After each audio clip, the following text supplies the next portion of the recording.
बाबू मूसा आए, जिंदगी लंबी नहीं बड़ी होनी चाहिए। यह डायलॉग 1971 की चर्चित फिल्म आनंद का है। फिल्म में कैंसर के मरीज बने राजेश खन्ना ने जिंदगी का यह फलसफा अपने दोस्त अमिताभ बच्चन को दिया था। लेकिन यह फलसफा हिंदी साहित्य की महान विभूति भारतेंदु हरिश्चंद्र पर भी सटीक बैठता है। उन्होंने सिर्फ 34 साल 4 महीने की छोटी सी आयु में दुनिया को अलविदा कह दिया। लेकिन दुनिया छोड़ने से पहले वे अपने क्षेत्र में इतना कुछ कर गए कि हैरत होती है कि कोई इंसान इतनी छोटी सी उम्र में इतना कुछ कैसे कर सकता है। नमस्कार, मेरा नाम है प्रतीक और आप देख रहे हैं द थिंकर शो। हमें मालूम हो या ना हो, लेकिन यह सच है कि आज का हिंदी साहित्य जहाँ खड़ा है, उसकी नींव का ज्यादातर हिस्सा भारतेंदु हरिश्चंद्र और उनकी मंडली ने खड़ा किया था। उनके साथ पहली बार वाली उपलब्धि जितनी बार जुड़ी है, उतनी बहुत ही कम लोगों के साथ जुड़ पाती है। इसलिए कई आलोचकों ने उन्हें हिंदी साहित्य का महान अनुसंधानकर्ता भी मानते हैं। ऐसी महान विभूति का जन्म 9 सितंबर 1850 को हुआ था। भारतेंदु ने न केवल नई विधाओं का सृजन किया, बल्कि वे साहित्य की विषय वस्तु में भी नयापन लेकर आए। इसलिए उन्हें भारत में नवजागरण का अग्रदूत माना जाता है। उनसे पहले हिंदी साहित्य में मध्यकाल की प्रवृत्तियां मौजूद थी। इसलिए उनसे पहले का साहित्य दुनियावी जरूरतों से बिल्कुल कटा हुआ था। साहित्य का पूरा माहौल प्रेम, भक्ति और अध्यात्म का था। इसे अपने प्रयासों से उन्होंने बदल डाला। उन्होंने हिंदी साहित्य को देश की सामाजिक संस्कृति की खूबियों के साथ साथ पश्चिम की भौतिक और वैज्ञानिक सोच से लैस करने की भरसक कोशिश की। आधुनिक विचार ईश्वर और आस्था की जगह मानव और तर्क को केंद्र में रखता है। इसलिए इसके प्रभाव में रचा गया साहित्य लौकिक जीवन से जुड़ा होता है। लेकिन उस समय का भारत गुलामी और मध्यकालीन सोच की जंजीरों में जकड़ा हुआ था। भारतेंदु पर भारतीय संस्कृति के अलावा आधुनिक और पश्चिमी विचारों का भी असर था। इसलिए वे साहित्य में बुद्धिवाद, मानवतावाद, व्यक्तिवाद, न्याय और सहिष्णुता के गुण लेकर आए। उन्होंने अपनी लेखनी से लोगों में अपनी संस्कृति और भाषा के प्रति प्रेम की अलख जगाने का प्रयास किया। 1850 के आसपास के भारत में भ्रष्टाचार, प्रांतवाद, अलगाववाद, जातिवाद और छुआछूत जैसी समस्याएं अपने चरम पर थी। हरिश्चंद्र बाबू को ये समस्याएं कचोटती थी। इसलिए उन्होंने इन समस्याओं को अपने नाटकों, प्रहसनों और निबंधों का विषय बनाया। वे उन चंद शुरुआती लोगों में से थे जिन्होंने साहित्यकारों से आह्वान किया कि वे इस दुनिया की खूबियों, खामियों पर लिखें, ना कि परलोक से जुड़ी व्यर्थ की बातों पर। अपनी मंडली के साहित्यकारों की सहायता से उन्होंने नए नए विषयों और विधाओं का सृजन किया। कुल मिलाकर उन्होंने पुरानी प्रक्रियाओं का परिष्कार कर नवीनता का समावेश करने की कोशिश की। आलोचकों की नजर में भारतेंदु हरिश्चंद्र का दूसरा सबसे बड़ा योगदान हिंदी भाषा को नई चाल में ढालने का माना जाता है। उनसे पहले हिंदी भाषा में दो तरह के स्कूल चलते थे। एक राजा लक्ष्मण सिंह की संस्कृत निष्ठ हिंदी और दूसरा राजा शिव प्रसाद सितारे हिंद की फारसी निष्ठ शैली का। दोनों ही शैलियां अपने अति को छू रही थी। एक हिंदी भाषा में संस्कृत के शब्दों को चुन चुन कर डाल रही थी, तो दूसरा फारसी के शब्दों को। हरिश्चंद्र बाबू ने इन दोनों प्रवृत्तियों का मिलन कराया। उन्होंने अपनी पत्रिका हरिश्चंद्र मैगजीन में 1873 से हिंदी की नई भाषा को गढ़ना शुरू किया। इसके लिए उन्होंने खड़ी बोली का आवरण लेकर उसमें उर्दू के प्रचलित शब्दों का प्रयोग किया। वहीं तत्सम और उससे निकले तद्भव शब्दों को भी पर्याप्त महत्व दिया।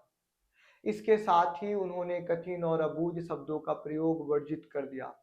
भाषा के इस रूप को हिंदुस्तानी शैली कहा गया, जिसे बाद में प्रेमचंद जैसे साहित्यकारों ने आगे और परिष्कृत किया। हालांकि वे कविता में वे खड़ी बोली के बजाय ब्रज का ही इस्तेमाल करते रहे। आलोचकों की नजर में भाषा के बाद भारतेंदु का सबसे बड़ा योगदान नाटक और रंगमंच के क्षेत्र में रहा। उन्होंने पहली बार हिंदी में मौलिक नाटकों की रचना की। अपने छोटे से जीवन में भारतेंदु ने मौलिक और अनुदित मिलाकर 17 नाटक रचे। इसके अलावा वे एक अच्छे अभिनेता भी थे, लिहाजा रंगमंच में भी उन्होंने कई प्रयोग किए। इसलिए उन्हें हिंदी का पहला आधुनिक नाटककार और मौलिक नाट्य चिंतक माना गया। उन्हें हिंदी नाटक का युग प्रवर्तक करार दिया गया। उन्होंने नाटक के कथानक को काफी विविध बना दिया। उनसे पहले के नाटक धार्मिक और भावुकता प्रधान थे, इसकी जगह उन्होंने पौराणिक, ऐतिहासिक, राजनीतिक और सामाजिक नाटक लिखे। इसके जरिए उन्होंने तार्किक चिंतन विकसित करने की कोशिश की। इनके लिखे भारत दुर्दशा, अंधेर नगरी, वैद्य की हिंसा, हिंसा न बहुती जैसे नाटक अभी भी मंचित हो रहे हैं। ये सभी प्रहसन की श्रेणी में भी आते हैं। हिंदी में पहली बार प्रहसन लिखने की शुरुआत इन्होंने ही की और उसे उसके शीर्ष तक भी पहुंचाया। इस विधा के जरिए उन्होंने समाज में गहरी पैठी समस्याओं पर व्यंग्य के माध्यम से करारा प्रहार किया था। इनका रंगमंच के क्षेत्र में काफी योगदान रहा। वेश, वाणी, अभिनय के स्वरूप और गीतों के स्वाभाविक प्रयोग आदि पर इन्होंने काफी काम किया। इन्होंने पारसी और पश्चिमी थिएटर के अति प्रभाव से दूर करते हुए हिंदी रंगमंच की स्थापना की। भारतेंदु का काव्य रचना संसार बहुत विस्तृत था। इतनी छोटी सी उम्र में ही उन्होंने 21 काव्य ग्रंथ, 48 प्रबंध काव्य और कई मुक्तक रच डाले थे। वे गद्य खड़ी बोली में लिखते थे, लेकिन कविता के लिए उन्होंने ब्रज भाषा को चुना था। इस प्रवृत्ति को भाषा का द्वैध कहा गया, जो इनके 2 दशक बाद तक चलता रहा। भारतेंदु ने कहा कि कविता के लिए जिन भावबोधों की जरूरत होती है, वे काफी प्रयास करने के बाद भी खड़ी बोली में नहीं आ सके। इसे उनकी विलक्षण प्रतिभा की सीमा माना जाता है। हालांकि बाद में महावीर प्रसाद द्विवेदी और उनके शिष्य कवि 1900 के बाद खड़ी बोली में भी सुंदर काव्य रचने में सफल रहे। वैसे उनकी कविता में कवित्व, सवैया, दोहा, छप्य जैसे पारंपरिक छंदों के अलावा लावनी, कजली जैसे लोक प्रचलित शैलियों का भी जमकर प्रयोग हुआ। भारतेंदु एक श्रेष्ठ पत्रकार भी थे। उन्होंने बाला बोधनी, कविवचन, सुधा और हरिश्चंद्र मैगजीन, जिसे बाद में हरिश्चंद्र पत्रिका कहा गया, जैसी पत्रिकाओं का प्रकाशन और संपादन कर साहित्य से अलग विषयों और समस्याओं पर लिखा। इन पत्रिकाओं के जरिए उन्होंने न केवल नई किस्म की भाषा का विकास किया, बल्कि आधुनिक भारत की समस्याओं पर भी खुलकर चिंतन किया। वे इन पत्रिकाओं के जरिए अक्सर देश प्रेम विकसित करने की कोशिश किया करते थे। हरीश चंद्र बाबू ने इन पत्रिकाओं के लिए ढेरों निबंध, आलोचना और रिपोर्टाज लिखे। आलोचकों के अनुसार इन विधाओं की स्थापना भारतेंदु और इनके साथियों के प्रयासों से ही हुई। अपनी पत्रिकाओं में विविध विषयों पर लिखे अपने लेखों से उन्होंने अन्य लेखकों को भी प्रेरित किया। आलोचकों के अनुसार उनके साथी बालकृष्ण भट्ट और प्रताप नारायण मिश्र की लेखनी पर भारतेंदु का स्पष्ट प्रभाव दिखता था। उन्होंने दिखाया कि कैसे साहित्य से इतर विधाओं में भी आम जीवन से जुड़े विषयों पर लिखा जा सकता है। इन वजहों से उनकी पत्रिका लोगों में हिंदी के प्रति अभिरुचि विकसित करने में कामयाब हुई।